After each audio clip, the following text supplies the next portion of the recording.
So what's up for you today? I have a consistent issue that's been with me my whole life regarding scarcity and abandonment.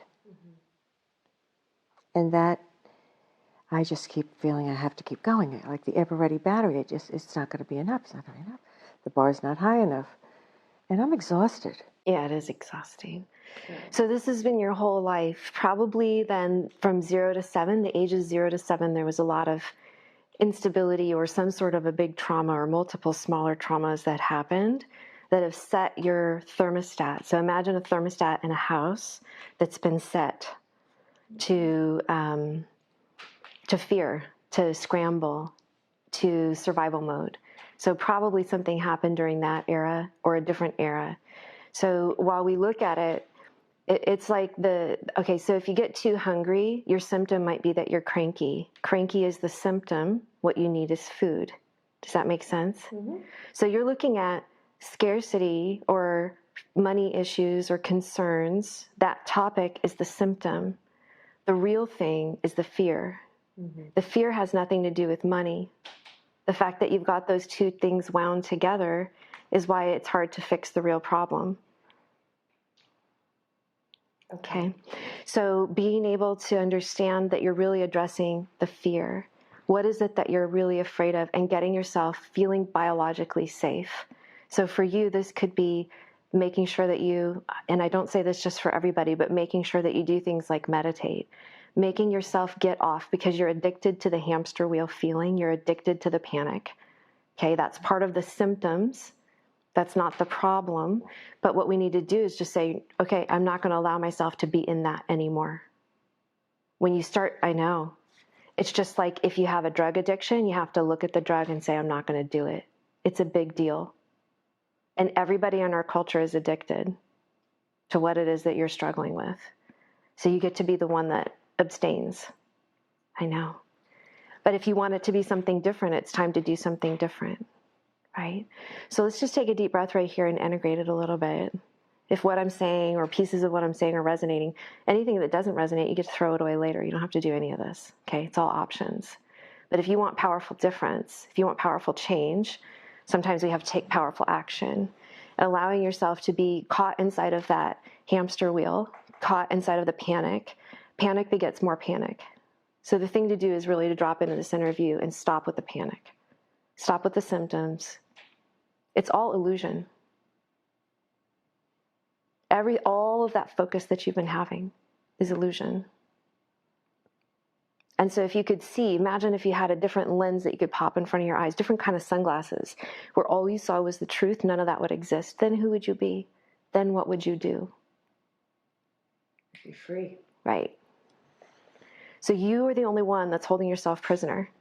You're the only one that continues to buy into the addiction and the illusion. I'm not saying you're the only human, but you're the only one that matters inside of your story. Nobody else does it to you. You're not the victim of it, and you can change it. In every single moment, you can choose to make that change. And in every single moment, you choose to be free or not free. Keys and liberation or bondage, your choice. So do you see how we're not talking about money? Because money isn't the problem. Scarcity isn't the real topic. The real topic is, are you going to be more courageous than your fear? Are you going to be willing to reinvent yourself beyond your story? Just because you've been doing it your whole life doesn't mean it's real, and it doesn't mean it's who you are, and it doesn't mean anything except for that you've gotten in the pattern. You're in a habit. Stop the habit. Just like an addict, stop. Did you have another one? It's all so interrelated, you know. I have trust issues. Right. Big trust issues, especially in romantic relationships. The trust issue that you have is with you and with your relationship to Creator, God, universe, life as it unfolds, whatever your belief structure is. The trust thing is at the deepest level. These are all really fundamental things. Feeling of survival mode, feeling of financial issues, and fundamental trust stuff. It's all the same project. Just like we were saying earlier.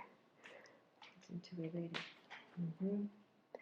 Because it comes down to a fundamental safety. So I would say, not even to get into the topic of romantic relationships, and just focus on you. Mm-hmm. Right now is the time for you.